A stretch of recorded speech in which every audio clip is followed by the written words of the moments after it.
Hey guys, it's Brian. Welcome to Financial Fitness. If you're new to the channel and want to hear more about personal finance, please subscribe.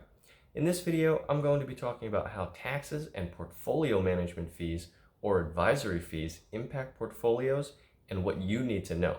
Let's get started. Taxes might not be your main concern, but it's important to understand the tax impact on your portfolio's growth and your overall wealth. Your 1099s from your brokerage account and tax statements will show you how much taxes you are paying on investment income, but you should know which investments are causing you to pay the most in taxes and adjust accordingly. If it's too complicated to figure this out yourself, a CPA, accountant, or financial advisor should help you. Taxes can impact an investment portfolio by 2% per year as illustrated in this chart. It impacts stocks and bonds by roughly the same amount. With these key points in mind, here are some steps that you should take to minimize your taxes and optimize your tax situation. Check your accounts and figure out which accounts are taxable along with any taxes from early distributions, along with penalties like from 401ks or IRAs if you've withdrawn money before age 59 and a half. That way you can make sure your money is going into the right accounts. Contribute to a 401k first, especially if you have an employer matching your contributions each year. From there, check any taxable accounts like your self-directed brokerage account. Most tax savings can generally be found through investments and trades that were made within a taxable brokerage account. If you have a taxable brokerage account, look at what holdings are in it. You might even have more than one brokerage account to check from different brokers like Robinhood or Fidelity, for example, and see how much tax you are paying on the dividend and interest income your holdings are generating during each calendar year. You may see holdings that are generating more in taxes than other positions from dividends or interest.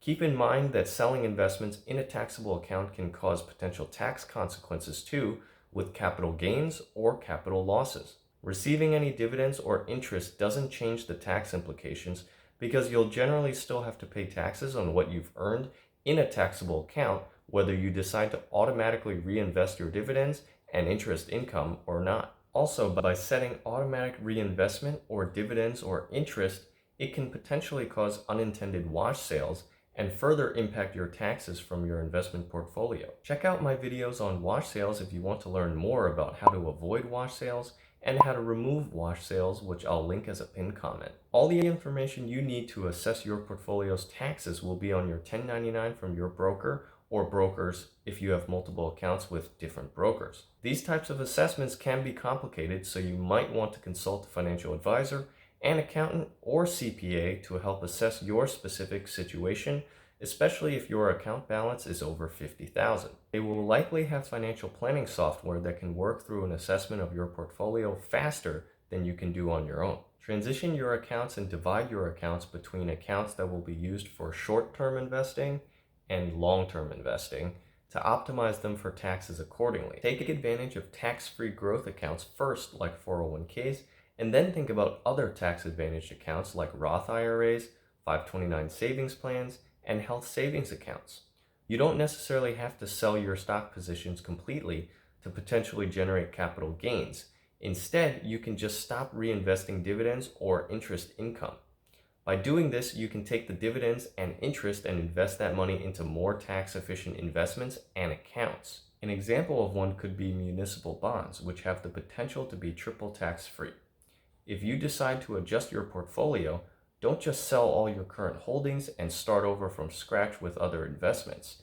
It's important to use as many of your existing positions as possible and adding tax-efficient positions going forward. You may want to work on shifting to a more tax-efficient position or account over time instead of all at once. Most individual investors might not want to have a portfolio of individual securities and manage it closely themselves in an effort to avoid fees. For many investors, it may make a lot of sense to have a robo-advisor or financial advisor help optimize your portfolio for both returns and taxes to allow you to take a more hands-off approach with your investing. If you want to learn more about robo-advisors, please check out my video on robo-advisors, where I compare the features and benefits of various robo-advisors that are available to the average investor. Keep tax loss harvesting in mind as you invest throughout the year. You need to plan how you might want to shift your positions throughout the year with tax loss harvesting to try to offset your gains with losses by strategically selling certain investments. Restructuring your portfolio for tax efficiency is not a one-time set it and forget it type of deal. I speak about tax loss harvesting extensively in a separate video, which I'll be linking as a pinned comment and at the end of the video, about how to deduct stock losses with profits to reduce taxes within an investment portfolio. I also explain the difference between long-term and short-term capital gains and losses, along with how they can be used efficiently to optimize your taxes. Long-term investing will generally mean lower taxes for long-term capital gains.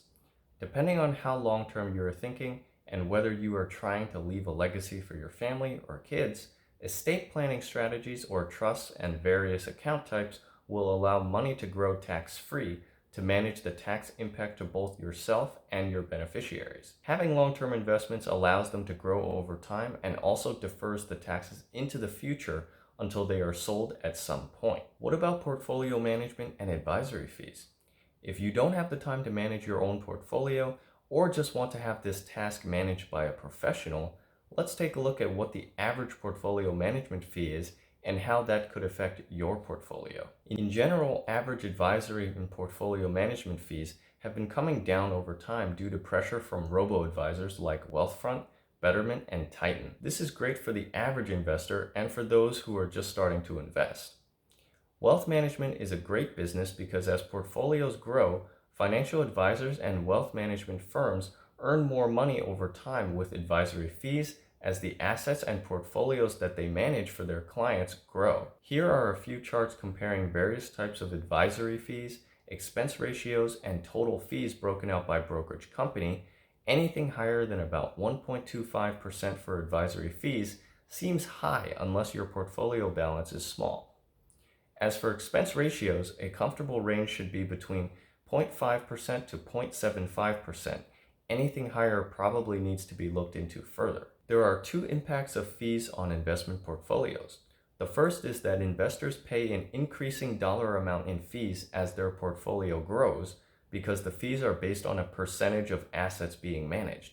The second is that for every dollar that goes towards a portfolio management fee, it will negatively impact a portfolio's returns because that's one less dollar that is actually invested in the portfolio to compound and grow. So keep in mind that professional portfolio management can be helpful, but it does impact returns over a long period of time, and only you can determine whether that cost is worth it to be hands-off with your portfolio. To examine the effect of fees on a millennial investor, NerdWallet looked at different investing scenarios for a 25-year-old who has $25,000 in a retirement account and adds $10,000 to the account every year, earns a 7% average annual return, and plans to retire in 40 years.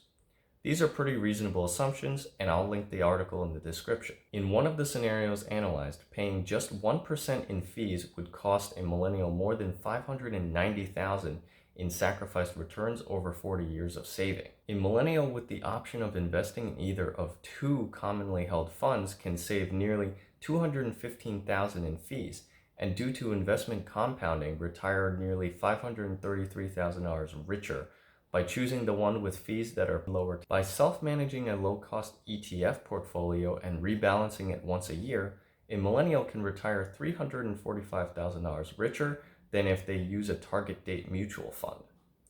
Using a robo-advisor could be a less work-intensive alternative to self-managing and less costly than a target date mutual fund.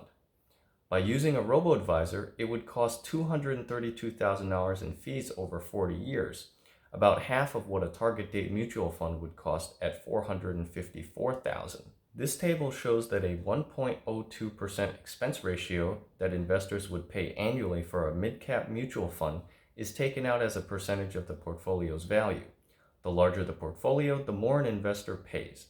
Basically, if the total amount of fees can't be reduced, this can impact retirement by about 1 to 5 years. Overall, if you're looking for the lowest possible fee options for your portfolio, robo-advisors, ETFs, or index ETFs are probably the way to go, but you'll have to manage for tax optimization on your own with the account types that work for you if you choose ETFs or index investing. If you decide to work with a financial advisor, they can help you regularly manage your portfolio and keep taxes in mind too, as long as you're willing to pay the portfolio management fee and let go of some of the potential future returns due to those fees. Try to keep the fees you pay below 1% if possible, depending on the size of your portfolio.